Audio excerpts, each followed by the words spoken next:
Hello students, welcome back to my YouTube channel. So in the previous video we saw some problems based upon subsets, and also we saw some problem based upon universal sets and power sets. In this video we are going to discuss the further topic, which is Venn diagram and operations on sets. In this video we will discuss mainly the operations which are union and intersection of sets. So let us move forward. So इस video में हम लोग देखने वाले हैं union of sets basically और intersection of sets, और फिर साथ में वेन डायग्राम की भी चर्चा करेंगे. सो हम लोग पहले देखेंगे वेन डायग्राम क्या होता है, उसके बाद हम लोग देखेंगे डिफरेंट ऑपरेशंस अपॉन सेट. सो एक वेन डायग्राम क्या होता है? Venn diagram is nothing but a pictorial representation of sets.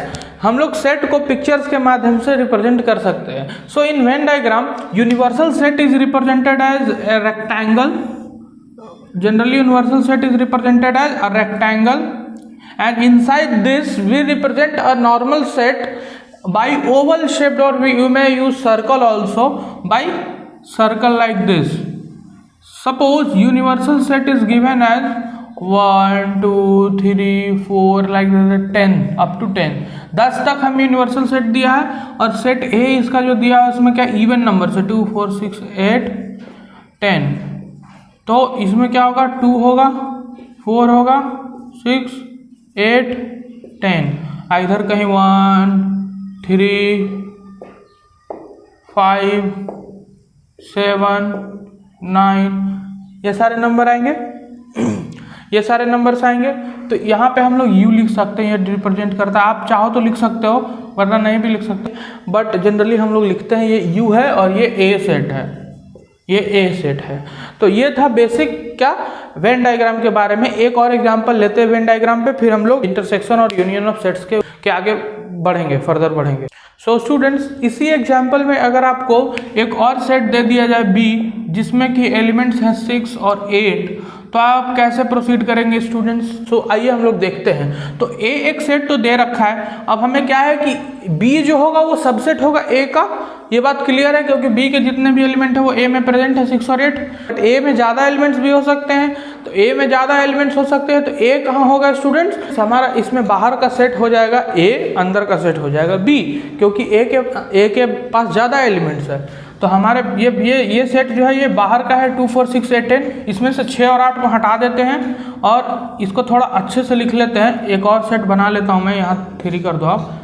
एक और सेट में बना लेता हूँ. ये इस तरह से कुछ दिखेगा स्टूडेंट्स, बिल्कुल. और ये जो है ए है, अंदर वाला बी है. तो अंदर क्या है? 6 और 8 है. बाहर क्या है? 2 4 2. आप कहीं भी लिख सकते हो, ऐसा कोई नहीं है. मैं आपको सेपरेशन के साथ लिख रहा हूँ ताकि आपको दिखे क्लियरली. 2 4 10, यही 3 एलिमेंट्स होंगे ना स्टूडेंट्स, 2 4 एंड 10, बिल्कुल. तो ये हो गया हमारा पिक्चोरियल रिप्रेजेंटेशन, अर्थात वेन डायग्राम. किसका? 2 सेट्स जब दिया रहे और दोनों के बीच में ये एक बी. यहाँ पर ध्यान देने वाली बात क्या है कि B is the subset of A. ये वाली ये पॉइंट टू बी नोटेड है यहाँ पे. So students, in this set the outer one is A and the inner one is B. As we can see, B is the subset of A.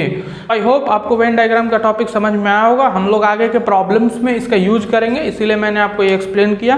तो चलिए आइए बढ़ते हैं अपने अगले टॉपिक, जो कि हमारा ऑपरेशन अपॉन सेट है, जिसके अंतर्गत हम लोग union and intersection of sets को डिस्कस करेंगे. So students, now we would see union of sets under the topic operations on sets, as I was discussing. So now in the union of sets, let A and B be any two sets. मान लो कि A और B कोई भी 2 set दिया है आपको, कोई भी. तो आप एक स्कूल में पढ़ते हो, क्लास 11 में पढ़ रहे हो, क्लास 10 में पढ़ रहे हो, जिस भी क्लास में आप पढ़ रहे हो, आप जनरली 11th में पढ़ रहे होगे. तो आप 11th A B C D schools में जनरली आजकल सेक्शंस होते हैं. तो आप अगर कोई आके पूछे आपसे कि 11th का टोटल नंबर ऑफ स्टूडेंट्स बताओ, तो आप कैसे करोगे? 11th section A, section B, section C, section D, जो भी है आप सब एडअप कर दोगे और बता दोगे कि टोटल इतने स्टूडेंट्स है 11th क्लास में. तो एज सिंपल एज दैट, यही काम करना है हमको. बस एक एक्स्ट्रा चीज है जिसकी ध्यान रखनी है हमको, वो क्या है आइए हम देखेंगे. The union of A and B is the set which consist of all the elements of A and all the elements of B. और एक्स्ट्रा बात क्या है? The common elements being taken only once. जो common element होंगे, जो ए और B दोनों में प्रेजेंट होंगे, वो मैं आपको एग्जांपल के माध्यम से समझाने भी वाला हूँ, बट आप समझ लो कि जो कॉमन एलिमेंट्स होंगे उसको एक ही बार लेना है। क्यों एक बार लेना है? क्योंकि सेट्स में रेपिटेशन का कोई वैल्यू नहीं है। सेट्स में अगर आप एक ही एलिमेंट को रिपीट करोगे बार बार तो उसकी कोई वैल्यू नहीं होती है, तो इसीलिए हम लोग को रेपिटेशन का कोई वैल्यू नहीं, इसीलिए हम लोग कॉमन एलिमेंट को एक ही बार लेंगे और इसको डिनोट करते हैं ए यूनियन बी। ये वाला जो यू टाइप का जो सिंबल है ना, इसको हम लोग यूनियन बोलते हैं स्टूडेंट्स, इसको हम लोग यूनियन बोलते हैं। क्या बोलते हैं? यूनियन बोलते हैं, इसको हम लोग यूनियन बोलते हैं। और सिंबॉलिकली अगर हम मैथमेटिकली डिफाइन करने जाएं सेट बिल्डर फॉर्म में, तो इसको डिफाइन कर सकते हैं A union B equals to X such that X belongs to A और एक्स बिलोंग्स टू बी। और शब्द यहाँ पे बहुत इंपॉर्टेंट है, और मतलब x या तो a से बिलोंग करे या तो b से बिलोंग करे, मतलब a और b जो है और दोनों का सारा एलिमेंट्स को एडअप करना है हमें, इसका मतलब और का मतलब यही होता है। तो आइए एक सिंपल सा एग्जांपल मैं आपको देता हूं जिससे ये टॉपिक आपको क्लियर हो। सपोज करो कि आपको एक ए सेट दे रखा है जिसमें 1 2 3 4 5 6 दे रहे, इतने एलिमेंट्स लेने की जरूरत नहीं, 4 तक दे रखा है, और बी कोई सेट दे रखा है जिसमें आपको 5 6 7 दे रखा है। तो आपको पूछा है कि ए यूनियन बी निकाल दो, तो आप कैसे निकालोगे A union B? A union B कुछ और नहीं, एक सेट ही होता है जिसमें सारे एलिमेंट्स को कंबाइन कर देते हैं। तो सारे एलिमेंट्स को कंबाइन करो, 1 2 3 4 1 2 3 4, और आपकी सुविधा के लिए, आपको आपकी बेटर अंडरस्टैंडिंग के लिए मैं यहाँ 4 यहाँ भी ऐड कर देता हूँ ताकि रेपिटेशन हो जाए। तो रेपिटेशन हो जाए तो हमको क्या करना है? रिपीटेड एलिमेंट को क्या लेना है? ओनली वंस, तो 4 एक ही बार आएगा, 5 6 7। तो ये क्या हुआ स्टूडेंट्स, हमारा ये जो ए यूनियन बी का सेट आ गया हमारे पास। तो हम देख सकते हैं कि ए यूनियन बी भी कुछ और नहीं, एक नया सेट ही होता है। तो ए यूनियन बी क्या होता है? एक नया सेट होता है जिसके अंदर क्या करते हैं हम लोग कि सारे जो 2 सेट या 3 सेट या 4 सेट के ऊपर भी डिफाइन किया जा सकता है। ऐसा कुछ नहीं है, आप कंबाइन कर सकते हो, कितना भी चाहे आप कंबाइन कर सकते हो। जैसे मैंने आपके स्कूल का एग्जाम्पल दिया, 11th क्लास के 4 सेक्शन या 5 सेक्शन जो भी आप उसको ऐड कर सकते हो। तो उसी तरह से यहाँ 3 4 5 सेट पे भी अप्लाई हो सकता है, बट हम लोग सेक ऑफ सिंप्लिसिटी समझने के लिए आसानी हो इसके लिए मैंने 2 सेट्स लिए हैं। ठीक है स्टूडेंट, तो ए और बी में क्या करना है? कंबाइन करना, कॉमन एलिमेंट्स को एक ही बार लिखना है। So now we would discuss this topic union of sets using Venn diagram. Venn diagram में इसको कैसे रिप्रेजेंट करेंगे अब हम लोग देखेंगे। तो वेन डायग्राम में पहले हम लोग क्या बनाएंगे? यूनिवर्सल सेट का चौड़ा बक्सा बनाएंगे, रेक्टेंगुलर बॉक्स। यूनिवर्सल सेट को बॉक्स से रिप्रेजेंट करते हैं, मैंने आपको अभी बताया थोड़ी देर पहले। और उसके बाद ये ए सेट हो गया स्टूडेंट्स, ये मान लो आप बी सेट है, कॉमन एलिमेंट्स भी मैंने ले लिया है कि कॉमन एलिमेंट्स है क्या, है ना। तो ए और बी सेट से, तो मैंने क्या बोला था कि ए और बी के सारे एलिमेंट्स, लेकिन the common element been taken only once. तो आपको कॉमन एरिया को क्या करना है? एक ही बार लेना है। तो आप ये वाला पूरा ऐसे ले सकते हो, कॉमन एरिया एक ही बार लेना है। सर बोला, आपने कहा कि कॉमन एरिया एक ही बार लेना है, तो चलो मैं एक ही बार लेता हूँ, अच्छी बात है। तो आप देख रहे हो कि कॉमन एरिया मैंने एक ही बार लिया है। तो ये क्या हो गया? ये वाला पूरा क्या हो गया? ए यूनियन बी का ये डायग्राम, वेन डायग्राम रिप्रेजेंटेशन हो गया स्टूडेंट।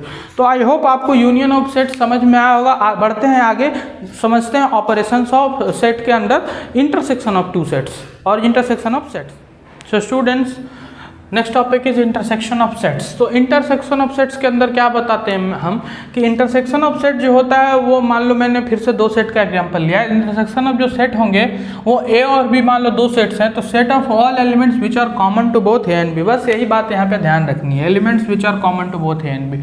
दोनों सेट के अंदर जो कॉमन एलिमेंट्स होंगे ना, उनका एक नया सेट बनाऊंगा मैं और उसको कह दूंगा कि वो इंटरसेक्शन ऑफ सेट्स 2 सेट्स है। बस यही है इंटरसेक्शन। आप लिटरल मीनिंग भी देखने जाओगे तो इंटरसेक्शन का मतलब ओवरलैप, दोनों एक दूसरे के ऊपर कितना ओवरलैप कर रखा है, इसी को इंटरसेक्शन बोलते हैं। तो मैं एक सिंपल सा एग्जांपल देता हूं कि ए और बी 2 सेट दे रखे हैं। ए में है 1 2 3 4, बी में क्या 2 4 6 8। अब इसका इंटरसेक्शन अगर आपसे पूछे तो इंटरसेक्शन में क्या बात ध्यान देने के लिए मैंने बताया, कुछ ध्यान नहीं देना है इंटरसेक्शन में, बस elements which are common to both A and B. तो बोथ ए एंड बी में देखेंगे कि कौन कौन से एलिमेंट्स कॉमन है। तो ए में 2 है, 4 है, 3 है, 1 है, और यहाँ देखेंगे कि पहले बी से मिलाना शुरू करते हैं तो 2 4 मिल गया, 6 8 नहीं मिल रहा है। तो कोई बात नहीं, हमारा जितना एलिमेंट कॉमन मिला 2 4, ये हमारे हो गए इंटरसेक्शन के एलिमेंट्स। तो आपको इंटरसेक्शन कैसे निकालना ये तो समझ में आ गया स्टूडेंट्स। तो अब हम लोग नेक्स्ट डिस्कस करेंगे कि intersection of 2 sets, intersection of sets को रिप्रेजेंट कैसे किया जाए वेन डायग्राम के माध्यम से। वेन डायग्राम से हम लोग कैसे रिप्रेजेंट करेंगे, जैसे हमने यूनियन ऑफ टू सेट्स में देखा था। तो इंटरसेक्शन ऑफ सेट्स को ऐसे रिप्रेजेंट करने के लिए पहले तो ये बनाना पड़ेगा हमें, ये बक्सा किसका बक्सा है, हाँ यूनिवर्सल सेट का बक्सा, यूनिवर्सल सेट का बक्सा है। उसके अंदर हम लोग 2 सेट्स बना देते हैं, 2 अंडे, ए हो गया, ये बी हो गया। ये बात का आप खास ख्याल रखना कि ये दोनों एक दूसरे को मिल जाने चाहिए एंड्स, वरना ये सेट नहीं होगा। अब हम लोग को क्या है कि ए और बी जो सेट है उसके अंदर जो कॉमन एलिमेंट्स है वो कॉमन एलिमेंट्स को लिस्ट आउट करना है। तो कॉमन एलिमेंट्स लिस्ट आउट करने के लिए हम लोग देख पा रहे हैं कि इन दोनों सेट्स का कॉमन एरिया क्या होना चाहिए। कॉमन एरिया कैसे निकालेंगे स्टूडेंट्स, कॉमन एरिया निकालने के लिए कुछ नहीं, आप देखो सीधा ग्राफ में, ये डायग्राम में कॉमन एरिया कौन सा दिख रहा है, ये एरिया दिख रहा है बिल्कुल, और कोई एरिया दिख रहा है क्या, तो नहीं, कोई और एरिया नहीं दिख रहा है। तो ये हमारा एरिया क्या हो जाएगा, ए इंटरसेक्शन बी का एरिया हो जाएगा। तो आई होप आपको ये यूनियन और इंटरसेक्शन और वेन डायग्राम के माध्यम से मैंने जो समझाया वो आपको समझ में आया होगा।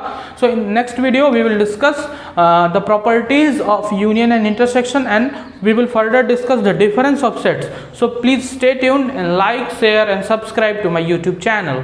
Thank you for watching this video.